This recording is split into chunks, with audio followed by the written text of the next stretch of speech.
Hey guys, welcome back to my channel. Welcome if you are new here. Today is all about the November end of month wrap up. Basically, we're here to talk about the books that I read in the second half of the month, which ain't many.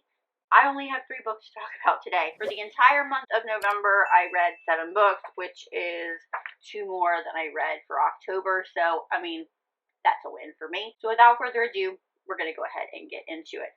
Oh, but I do want to mention, and I'm sure that I mentioned this in my mid-month wrap-up or my October TV, I don't know. But my idea for November was to read new releases or newer releases that have been on my list that I just hadn't gotten to yet. So I pretty much have done that all month. If I'm looking, let me look. Yeah, I've pretty much done that. So again, yay to me. We're going to get into it. The first book that I want to talk about today is The Stars Are on Our Side by Jennifer Hartman. This is in the world of Still Beating, which was one of my top books of 2022.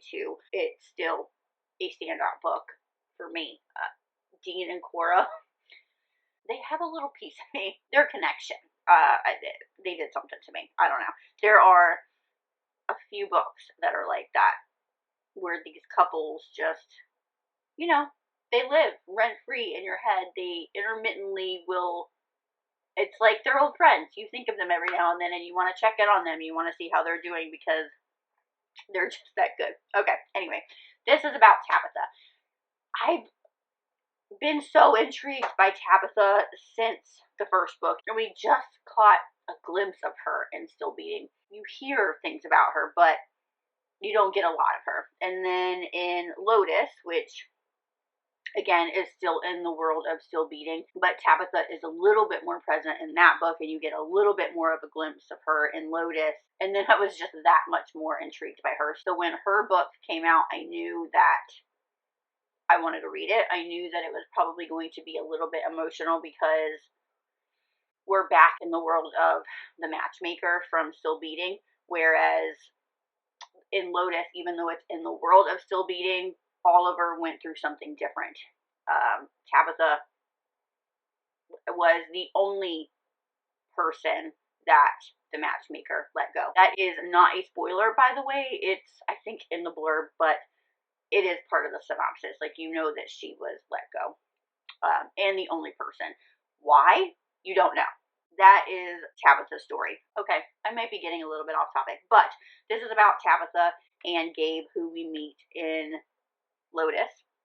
He is Oliver's half-brother, I believe. What I really enjoyed about this was getting to see our characters from Still Beating in Lotus a little bit more, that they've kind of come together and created this found family, which I found so endearing. I loved seeing more of Cora and Dean, and then also seeing Sydney and Oliver, and just seeing how everybody's doing. And of course, I was right in predicting that this was going to be emotional. I had to psych myself up for those moments when you're back in the basement. Those moments down in the basement and Still Beating were, I mean, they were hard. I really did love the way that Jennifer Hartman wrote those scenes, though. I can't really talk about that, though, because, like, I don't want to spoil it for anybody. If you've read it before and you want to have a conversation about it, I would absolutely be on board for that. But there is a significant difference down in the basement between the 3 people down there. And I really loved that. I really loved how she connected with Dean. So I was really... excited is not a word that you use when they're down there, but I was really, I was curious. There we go. I was curious to see how that dynamic would pan out in the basement with Tabitha. Also, we know nothing about Matthew. Matthew is the man that she was down in the basement with. We know this from Still Beating. We know this from the blurb. Like, you know that it is Gabe and Tabitha's story, so you know, like, Matthew's not in the picture. That is not a spoiler. So I was curious to see how that scenario would pan out, and also how we get to the matchmaker letting her go, considering what his end goal is when they're down in the basement. But you get a little bit more into his psyche as well, which was interesting as well. Anyway, what I found off about this book was the way that Tabitha decides to cope with the trauma that she's endured. Because, like, I feel like when in your in Still Beating, like, there were, I don't know, I haven't read it in a minute, but I just feel like there was more, like, help wanting to be given to Dean and Cora. Tabitha is alone. We know that. But I just feel like, especially because it's very newsworthy and people know who she is, like, unfortunately, her circumstances made her famous, which is just, like, absolutely horrible. But I feel like, especially medical professionals, therapists, would be not like chomping at the bit, but would want to offer services to her. Like, you went through a horrific thing. If you ever need to talk, please, like, I'm there for you. But that doesn't happen.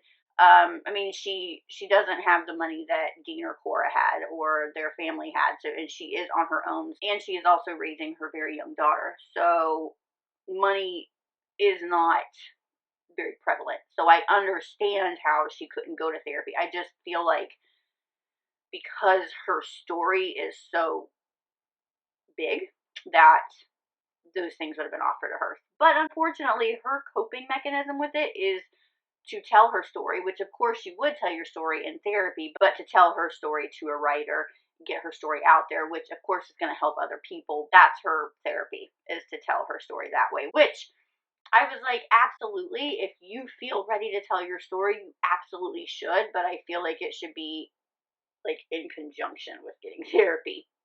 Because you went through some shit, my friend. Like, you went through some shit. Look at what happened to Cora. Like, you know what I mean? She has the person that was down in the basement with her. You lost your person, and now you're trying to start a life with another person. So that is a lot to that's a lot to handle. So I found that a little bit odd that that was the way that we were going to find out how her story came to be and what happened down there. Although I really, really liked the writer, I would not be opposed to having a book about him. So despite a few issues that I have with the story, I really did enjoy this. It was really nice being right back in the fold with these people. I love that our favorite characters from the other books were a little bit more prominent in this book, and I really enjoyed seeing Tabitha heal and how Gabe helped her. I mean, the fact that Gabe is the man that he is, despite who his father is, he was just a perfect hero. Very patient with Tabitha, very understanding, just just perfect hero for Tabitha. I'm so happy that I finally read it. I just had to work myself up because of those terrible, terrible basement moments, and sometimes I almost felt like it was a little bit worse this time around going back down there, but I thoroughly enjoyed it. I ended up giving this one a 4 stars. I think I ended up giving this one a 2 stars for spice, which is a little odd. I don't remember my reasoning for that, because typically when there are sexual instances that revolve around sexual assault and things of that nature, I will up the spice because of that. So I'm not quite for sure, but I did give it a 2. Maybe I should have given it a 3 just because of that, but we're going to move on. The next book that I read, which is If This Is Love by Jewel E. Ann. I believe this came out earlier this year. Been really interested in this one because this was an age gap, cowboy romance, a little bit of forbidden love here. This is between Indy and Milo, or Indiana. First off, I just need to say that I love the way that Jewel E. Ann tells a story. Really knows how to, like, captivate you and bring you in. Although I am going to say that even though I did enjoy this book, it is not my favorite of Jewel E. Ann. But I did enjoy certain parts of it a lot. I did see a few of the plot twists coming before they happened. So Indy has basically loved Milo since she was a little girl, has had a crush on him, and then of course that crush grew into something way more when she got older. Milo basically takes care of her when she was adopted. Her adopted mother was absolutely amazing, but she died when she was around 10 years old, and then her adoptive father became really mean and became a drunk. Her adopted mother, Ruthie, was pretty much what kept this family going.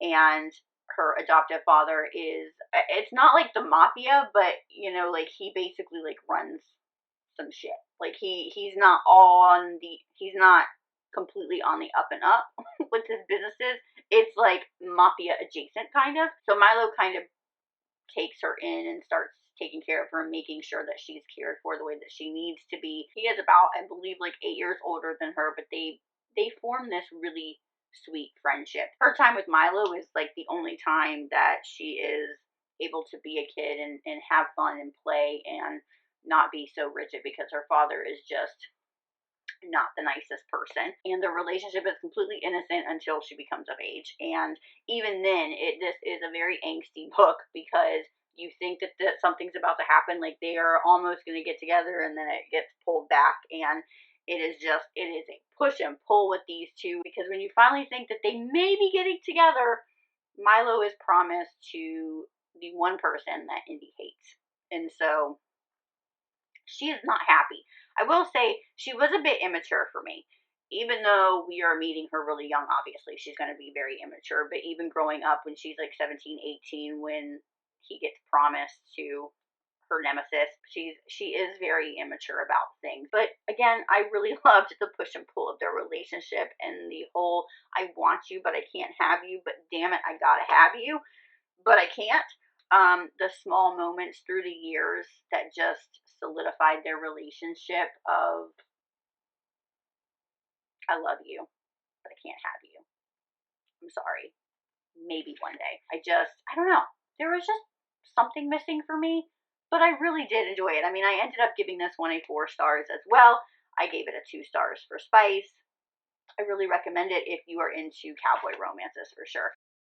The last book that I read for November was Severed Roots by January James. This is the final installment of the trilogy, so there are no cliffhangers. Everything is wrapped up. You get your HEA. I enjoyed this book, but I didn't enjoy it as much as the previous 2 books. I felt like everything was being wrapped up. I felt like it was more of wrapping everything up instead of telling a story. Does that make sense? Obviously, I enjoyed the book because I wanted to know what was going to happen. We had a cliffhanger on the first one. You get a little bit of answers in the second one, but still nothing was completed. And then we have another cliffhanger. So for the third one, you've got basically 2 problems that we need to solve. So yes, things need to be wrapped up.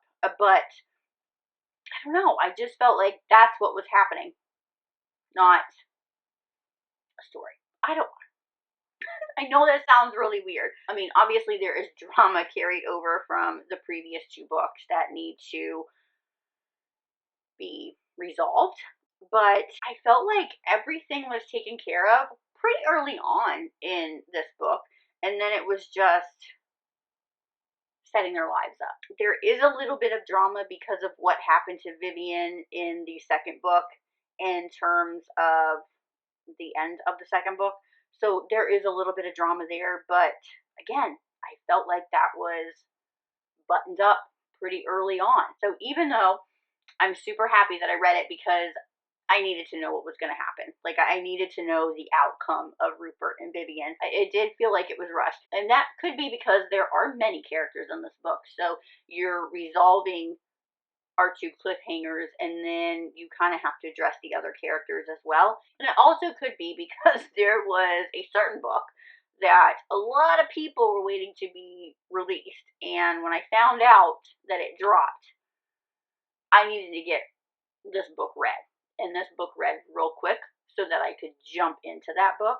That book you will have to wait until my mid-month wrap-up for December.